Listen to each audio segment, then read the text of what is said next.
በጾም ወቅት የግብረ ስጋ ግንኙነት ማድረግ ይቻላል ወይስ አይቻልም? በስርዓተ ቤተክርስቲያናችን ባልና ሚስት ግብረ ስጋ ግንኙነት ማድረግ የማይችሉባቸው ቀኖች አሉ። ግንኙነት የምናደርጋቸው ወቅቶች አሉ። ሰብስክራይብ ለምንድን ነው የማታደርጉት? አሁን አድርጉ። ማንጥዬ አለ መሰለሽ፣ ያው እኔ ባለትዳር ነኝ እንደምታውቂውና ጾም ወቅት ላይ ብዙም ጊዜ ወንድና ሴት ግንኙነት ማድረግ የለባቸውም ይባላልና እኔና ባለቤቴ ደግሞ ብዙ ጊዜ እንጣላለን፣ እንጨቃጨቃለን። እኔ በጾም ሰዓት ግንኙነት ማድረግ የለብንም እለዋለሁ። እሱ ደግሞ ያንቺና የኔ መልካም ፈቃደኝነት ነው እንጂ እንደዛ የሚባል ነገር የለም እያለ በጣም ነው የምንጣላውና እንዴት ነው ይሄን ነገር እንዴት ታየዋለሽ? እንደው ምናልባት ትንሽ የምትሆን እውቀቷ ካለሽ ብትነግሪ ብዬ ነው። የበለጠ ጥያቄ በጾም ወቅት የግብረ ስጋ ግንኙነት ማድረግ ይቻላል ወይስ አይቻልም የሚል ነው። በጾም ወቅት ላይ ግንኙነት የምናደርጋቸውና የማናደርጋቸው ወቅቶች አሉ። ግንኙነት የምናደርጋቸውን በምናይበት ሰዓት ላይ መጀመሪያ ምንድነው የባልየው ወይንም የሚስቱ መልካም ፈቃደኝነት ነው። ረጃጅም ጾሞች አሉ። ለምሳሌ አብይ ጾም አለ፣ እንዲሁም ደግሞ የሐዋርያት ጾም አለ። እንዲህ አይነት ረዘም ያሉ የጾም ወርና ከዛ በላይ የሚሆኑ የጾም ወቅቶች አሉና ትዳር ደግሞ ትልቁ ፍሬ ማግኛ መታቀቢያ ማለት ከዝሙት የምንሰበሰብበት ነው። ከዝሙት ሐሳቦች ዝሙት ከመፈጸም መሰብሰቢያ ነው ትዳር።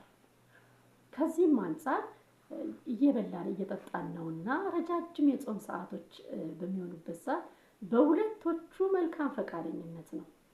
በሁለቶቹ መልካም ፈቃደኝነት በምንልበት ሰዓት ባልና ሚስት የጋራ መስማማት ይሄንን ወቅት ግንኙነት ሳናደርግ መቆየት እንችላለን የሚሉ ከሆነ ምን ማድረግ ይችላሉ?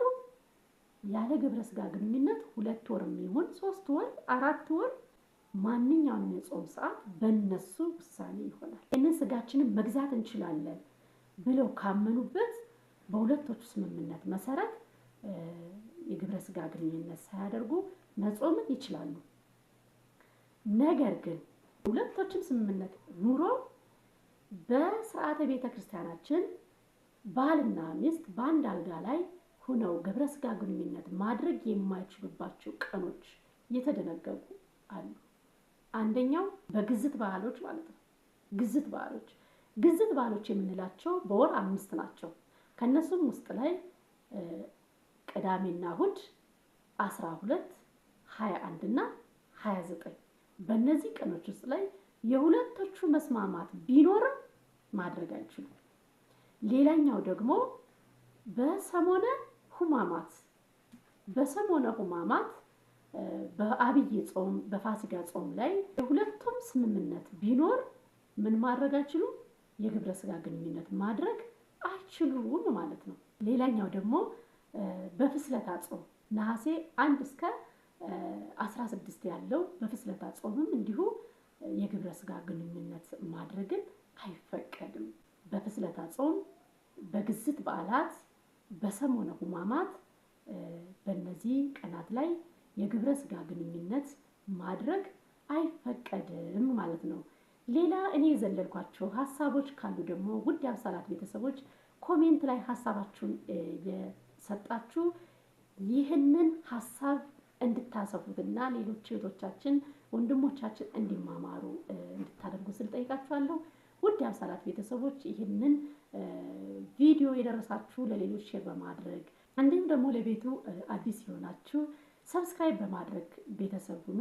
ሰብስክራይብ ለምንድን ነው የማታደርጉት? አሁን አድርጉ።